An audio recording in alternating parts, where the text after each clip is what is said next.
My name is Tucker Biffin. I am Beowulf Grindelong. And I am Mandy. Today you're watching the Big Podcast. Name is a work in progress. What would we be talking about today, boys? Well, Venezuelan genocide. Today we're going to be talking about the RuneScape crisis in Venezuela. Essentially, I believe that there's a large problem in Venezuela right now. There's some sort of economic thing, I think, Black Friday or something. And so they in order to play RuneScape about it, they play RuneScape. And so they started farming gold coins in RuneScape. Caleb, would you like? You can dub over that. Would you like to elaborate? Yes. Isn't there that's something I'd actually like to add. Aren't American players going on and totally griefing them in the, as we all know, the Woodlands in RuneScape is a PvP zone where players can attack other players. So while Venezuelans, due to the minimum wage in their country being so low they have to play RuneScape in order to make actual money, American players are going on and killing them in the Woodlands. Let me just set the scene for our listeners. So essentially, RuneScape, if you're unaware, is an MMO that means massively multiplayer online game. And so essentially, a bunch of people are playing this game on their computer, and they're all playing together. And there are the currency in RuneScape is called GP. Yeah, it stands for gold points. The currency in RuneScape is called GP, which stands for gold points. And what's happening is, because of the economic unrest in Venezuela, there are a lot of Venezuelan people who have found it to be more profitable to play RuneScape and to earn gold points and then sell them on third-party websites for real-world money, rather than to hold a job outside of that. So the issue really comes down to it's making a bit of a it's interrupting people who are playing the game to have fun in the game. There are people who are making it their job. There are people who are just trying to play the game for fun, and they're being interrupted by these. May I interject? Yes. Well, you see what's happening is, these poor people, dub over that, these poor people in Venezuela, really... Poor financially or poor in health? Poor spiritually. Most likely both, but we're discussing the financial aspects of their society currently. Okay. They are basically attempting to compensate for their lack of revenue through online means. So, essentially abusing the RuneScape currency system, and yeah. Mr. Biffin? Why are you laughing at me? So we call these American players who are trying to intercept the Venezuelan. Well, we haven't said that yet. They go to a place called the Wilderness, which is one of the few places in the game where you can actually fight other players, and if you kill them, they will drop whatever they have in their inventory. If you defeat them. If you defeat them, they will die and drop what's in their inventory. May we just add, this is not a video discussing about how Americans are actually killing Venezuelans. When you kill them in the game, they'll die and drop what's in their inventory. In real life. And so, when the monsters that the Venezuelans keep killing to get these gold points are a popular target among all players, and so they're kind of messing up the economy for everyone. And so people have taken up in games where they essentially try and hunt Venezuelans, and they'll go around in these teams, these player killing or PKing teams, and they'll just hunt down all the Venezuelan players who are playing in the game. I think it's kind of crazy how like in America, if you have a bad day at work, you come home or whatever, and I don't know, maybe your boss yelled at you. But in Venezuela, if you have a bad day at work, it's because you got PK'd in RuneScape. So they formed. What they'll do sometimes is actually they'll form factions of people who will they'll dress up, or they'll not dress up. They'll pretend to be Venezuelans. Will they be dressed when they're playing? They'll pretend to be Venezuelans in order to gain the trust of real Venezuelans, and then they'll sneak attack them. Really? Mm-hmm. Excuse me, what do you have to say? Get a load of this guy.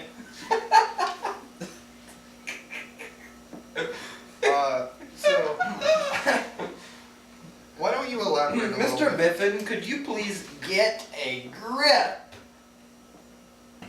Back on topic. Why don't you elaborate a little bit about the grand exchange system in RuneScape? Just I am the bring this father. back into economy. The Grand Exchange. Okay, the Grand Exchange was a system introduced. The grand exchange is really interesting to me because The Grand Exchange is a system introduced by RuneScape.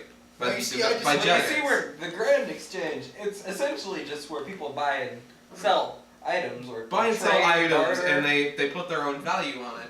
And so some players. It's its own when- economic system. There's It a is. lot of We can- subjective value going on based on. it's honestly formed its own economy. Yes, indeed. And what's interesting is the grand exchange allows people to they offer up items. They say how much they're willing to. They enter items into the system, and they say, I'll sell this item for this amount of money, and someone else will go into the system and they put up a buying request, and they say, I'll buy an item for this amount of money. And if the amounts match, or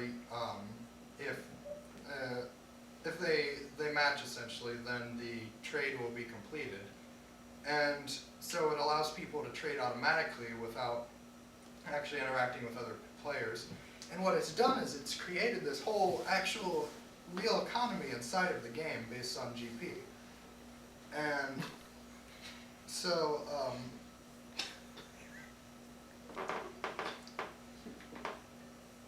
Go on. Go on. Go on. so, like, it's funny because it really does mirror real world economy. Like, Go on. the value of goods is entirely based on, well, a lot of it is based on not just utility, but also what's the term? Scarcity. Utils, maybe. Utils. Utils. It's based on utils, how much satisfaction it gives to Yes, the player. indeed. So, there's a rare item called party hats from an event that happened long ago, and they don't actually do anything. You just wear them, and that's literally all they do is they just look. They're a cosmetic feature. They're a cosmetic feature, and they are the most expensive item in the game because of scarcity. And so Unlimited wants and limited resources. unlimited wants and limited resources. Actually, in old school RuneScape, they're not rare, but in RS3 they are. Would you say that there's a bit of a party hat water paradox going on? I would say there is a party hat water paradox. Now, for- Mr. Biffin! Mr. Please Biffin! stop. Because let me just, I would call it a party hat goblin mail paradox, because if you're trying to complete the quest where you have to deliver goblin mail to the goblins, goblin mail at that point in time will probably be worth more to you. Well, let me rephrase. I'm sorry, let me rephrase. If someone holds a gun up to your head and they says, I'm going to shoot They you, says. and they say, I'm going to shoot you in the head until you're dead, unless you can complete the quest where you have to deliver goblin mail in the next 5 seconds, and assuming you're already standing at the goblin mail is going to be worth a lot more to you at that particular point in time than a party hat. And so party hats, really it's subjective value, is what it comes down to. So like in old school RuneScape, which is an alternative version of the game with some different rules, party hats are a lot more common because you can get them again. They're not as scarce, and so people won't pay as much for them. And that's really what subjective value has. It kind of has something to do with it. Now earlier, you keep throwing around OSRS, RS3, original RuneScape.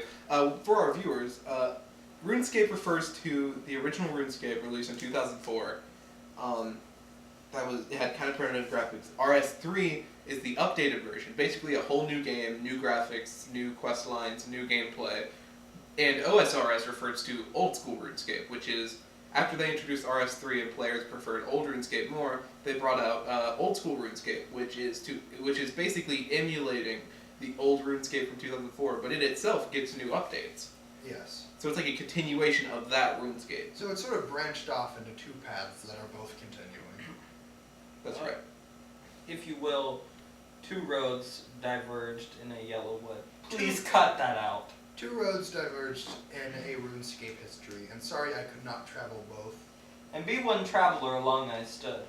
In To look where- down one as far as I could to where where it bent Brent- into the undergrowth. Brent. I don't know. That poem was pretty bad, honestly, in my opinion. I can't remember Robert it all. Frost is overrated. Robert Frost is overrated. Once upon a RuneScape dreary, as I pondered weak and weary, over many quaint and curious quests that I have not I have completed. something to interject. As I nodded, nearly napping, suddenly there came a tapping, as of Jagex gently releasing the next RuneScape update. "'Tis some patch," I muttered. "Patching bugs and nothing more. Merely this and nothing more." Mm-hmm. Stop. Ah, distinctly, I remember, it was in the bleak December, and each separate RuneScape YouTuber was shutting down their channel's door, preparing for Christmas, and nothing more. And then old school RuneScape came out. I actually said that whole thing that he just said. You can't cut that out. Moving on. Uh-oh. Uh-oh. My Uh-oh. light alarm is going off. Oh! So what did you want to interject, Mr. Oswald? Can't say that! And that's essentially why RuneScape exists. So wait, could you please elaborate more on the situation in Venezuela? Because I understand that the situation is caused by the government, but what exactly has the government done to cause this unrest? Well, it has driven up unemployment. There's massive inflation going on throughout the country, and essentially, we have no script. Mr. Biffin! Should have done your research. You Research. should have done your research. Should have done your research. How long has this been? Have we talked about economics long enough? Can't do it.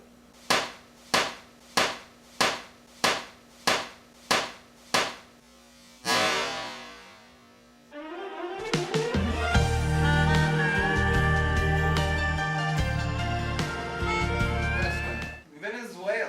So what type of Venezuela. government, if you don't mind me asking, does Venezuela have? Do you know? I'll get back to you. Alright. Venezuela has a big government. Big The government is large. Now, I would actually argue myself that the Venezuelan government is small. And you know what?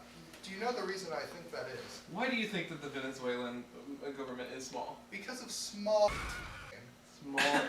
May I interject? I think big is trying to convince you that Venezuela. Yes, go ahead. Go ahead, Mandy. Venezuela is listed as a republic, a federation, a socialist state, a presidential system, a federal republic, and a constitutional republic on Google. So they're really everything. They're a jack of all trades. They are, in fact, a jack of all trades, per A se. jack of all trades and a master of unemployment. Kind of reflects smaller systems in a way. The interesting thing about the people who dress up as Venezuelans, who act like Venezuelans to attack the Venezuelans, is there have actually been Venezuelans who retaliate, and they dress up like PKers to attack the Venezuelan PKers, and it like keeps elevating. Now, I'm going to make another reference here. There's a class in Team Fortress 2 called the Spy. he can disguise himself as other teams. Essentially, these are all players playing as their own form of spy because they're disguising as the other team in order to get the jump on and intercept the other team. It's basically the same concept as the Trojan horse. So, if I might interject, if you two, do you mind if I interject? Oh, go ahead, please. Do you mind? No, not at all. Alright, thank you very much. I owe you my life. So, I believe the real problem is these players, they sort of see the Venezuelan players as nuisance goods. They are a bit of a. They actually provide a nuisance service. I would It say has a negative economic cost. yes. And now you may be saying, what is a negative economic cost? Well, Mr. Biffin would like to explain that for us. A negative economic cost is a cost that provides a negative effect on the economy system. Science hour. Science hour! Let's talk about science. Now, does anybody know the chemical makeup that it takes to set this hat on fire?